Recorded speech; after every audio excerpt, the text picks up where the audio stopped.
जय हिंद साथियों, कैसे हैं आप सभी। उम्मीद करते हैं आप सभी अच्छे होंगे, मस्त होंगे। बीपीएससी टीआरई 4.0 का जिन भी हमारे भाई बहनों का बेसब्री से इंतजार है, जिनका सिलेक्शन आप देखेंगे कि टीआरई 3 के रिजल्ट में नहीं हो पाया है, तो वो लोग टीआरई 4 का बेसब्री से इंतजार कर रहे हैं कि टीआरई 4 का आखिर क्या होगा, कब तक आने की संभावना है, कितनी सीट रहेगी। तो उसी के लिए आप देखेंगे महत्वपूर्ण अपडेट आपके निकल के आई है। और आप इतना मान लीजिए भाई मैं इतना ही आपसे कहूंगा कि ये वैकेंसी तो कंफर्म मानिए। कितने सीटों पे आएगी देखिए, ये मायने नहीं रखता है, मौका मायने रखता है। मौका तो आपको मिल रहा है ना। तो टीआरई 4 की वैकेंसी एकदम आनी है, इस बात से आप एकदम आश्वस्त रहिए। ये न रहिए कि नोटिफिकेशन आएगा उसके बाद हम पढ़ेंगे, तो फिर आप देखिएगा टीआरई 4 में आपका टीआरई 2 के जैसे होगा। इस बात को समझिए कि नोटिफिकेशन रिलीज होगा तुरंत, और उसके 1 से 1.5 महीने के अंदर आपका पेपर करा लिया जाएगा, तुरंत उसका रिजल्ट भी आपका आ जाएगा, आपको कुछ पता भी नहीं चलेगा। तो अगर टीआरई 4 की तैयारी में आप लगे हैं तो एकदम जी जान से लगिए, क्योंकि इसके लिए आपको मौका ज़्यादा समय का नहीं मिलेगा। क्योंकि आप देखेंगे आगे चुनाव भी लगे हुए हैं विधानसभा का, तो उसी को देखते हुए ये वैकेंसी आएगी, और वैकेंसी अच्छी खासी रहेगी।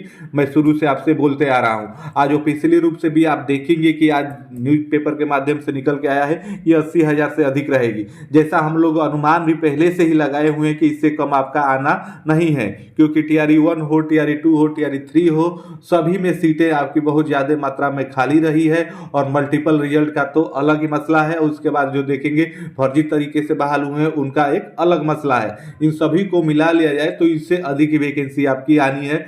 वही आप देखेंगे इसमें बताया गया है, तो आप इसको देख लीजिए।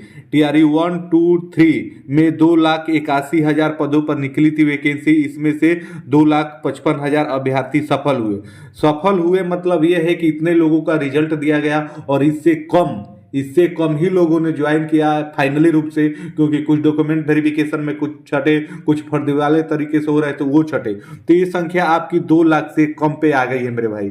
ये संख्या 2 लाख से कम है। ये 2 लाख से बहुत ज़्यादा कम है, लेकिन अगर हम 2 लाख भी मान के चलते हैं तो 2,81,000 में से आप देखेंगे 2 लाख अगर नियुक्त हुए हैं फाइनली रूप से, तब भी 81,000 तो डायरेक्ट यहीं से आपके खाली दिख रहे हैं। तो उम्मीद है आप अच्छे से समझ गए होंगे मेरी बातें। तो टीआरई 4 में 80,000 से अधिक पदों पर आपका भर्ती होगी, इस बात को आप समझ लीजिए। ये बात शुरू से कयास हम लोग लगा रहे हैं। टीआरई 3 में भी आप देख लीजिए, टीआरई 3 में खाली रह गए 21,397 पद भी शामिल होंगे। यानी टीआरई 3 में आपके 21,397 पद खाली रह गए हैं। मैं आपको पहले इससे अधिक पद खाली हैं, ये तो आप देखेंगे ऑफिशियली रूप से खाली हुए ना। इतने सीटों पे आपका रिजल्ट आया ही नहीं, वो वाला खाली है। और डॉक्यूमेंट वेरिफिकेशन होगा तो और इसमें मान के चलिए कि मल्टीपल रिजल्ट और जो आपके फर्जीवाड़े तरीके से हुए 10 से 15,000 वो भी अभ्यर्थी ऐसे मिलेंगे। तो अगर 10,000 में मिलते हैं तो आप देखेंगे कि आपका 31,000 हो जाएगा। तो इतने तो सीट एकदम कंफर्म खाली रहना है मेरे भाई। जरूरत क्यों है इसका, इस बात को समझिए कि 7 लाख नियुक्ति की योजना है। उसके बाद आप देखेंगे बिहार के 75,000 स्कूल में 7 लाख से अधिक शिक्षकों की नियुक्ति की योजना है। मौजूदा समय में 5,50,000 शिक्षकों को स्कूल में पढ़ा रहे हैं। ऐसे में 1.5 लाख शिक्षकों का पद सीधे खाली है। इसके साथ ही 42,000 शिक्षक, प्रधान शिक्षक और प्रधान अध्यापक के आप देखेंगे पास किए हैं। ऐसे में यदि इन शिक्षकों को भी जोड़ लिया जाए तब भी आप देखेंगे स्कूल में 1,90,000 शिक्षकों के पद खाली होंगे। हालांकि टीआरई 4 के बाद टीआरई 5 की भी परीक्षा होगी, इस बात को आप समझ लीजिए, क्योंकि सबको 5 मौका देना है, ऐसा आप देखेंगे सुनील कुमार सर ने आपका बताया था। तो इसमें आप देखेंगे जो महत्वपूर्ण बात है वो मैं आपको बता रहा हूं। तो यहाँ पे देखिए कि सर्वाधिक भर्ती गणित, विज्ञान, कंप्यूटर और खेल में आपके होंगे। स्कूलों में टीआरई 4 के तहत 11,000 से अधिक शिक्षक गणित, विज्ञान, संगीत और खेल शिक्षकों के नियुक्त होंगे।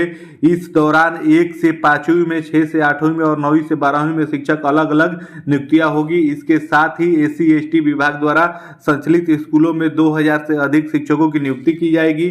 20,000 शिक्षकों के सामान्य विषय में नियुक्ति होगी। इस दौरान पहले ही तरह प्राथमिक शिक्षा के लिए उम्मीदवार को इंटरमीडिएट परीक्षा उत्तीर्ण करनी होगी, यानी वो योग्यता की बात कर रहा है। तो इस प्रकार आपकी बात बताई गई है। उसके बाद आप आगे यहाँ पे महत्वपूर्ण पॉइंट मैं आपको बता रहा हूँ, सारा पढ़ के नहीं बताना, कोई मतलब उसका है नहीं, जो सार है उसको आप समझ लीजिए। टीआरई 3 की भर्ती पूरी होने के बाद इस पर काम होगा, ये हम लोगों के लिए महत्वपूर्ण है। जिन भी भाइयों का वेट है बेसब्री से, उनके लिए ये खबर है।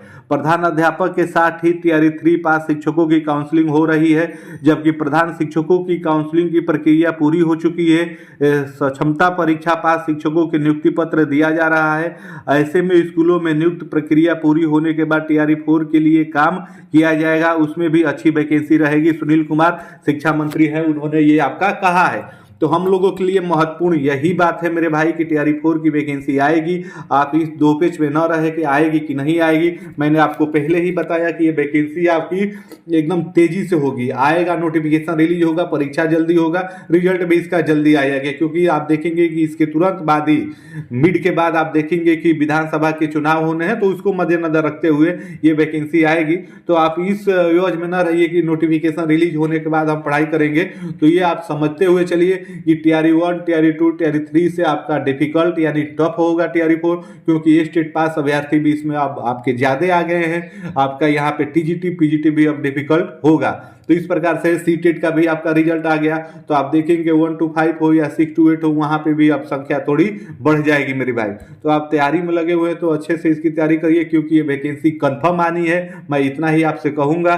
तो इससे जुड़ी हुई कोई भी अपडेट आएगी मैं शुरू से आपको बताते आया हूँ, वो मैं आपको बताऊँगा। उसके लिए चैनल को सब्सक्राइब करके आप हमसे जुड़े रहिए। फिर मिलते हैं अगली अपडेट में, तब तक के लिए सभी को जय हिंद, धन्यवाद।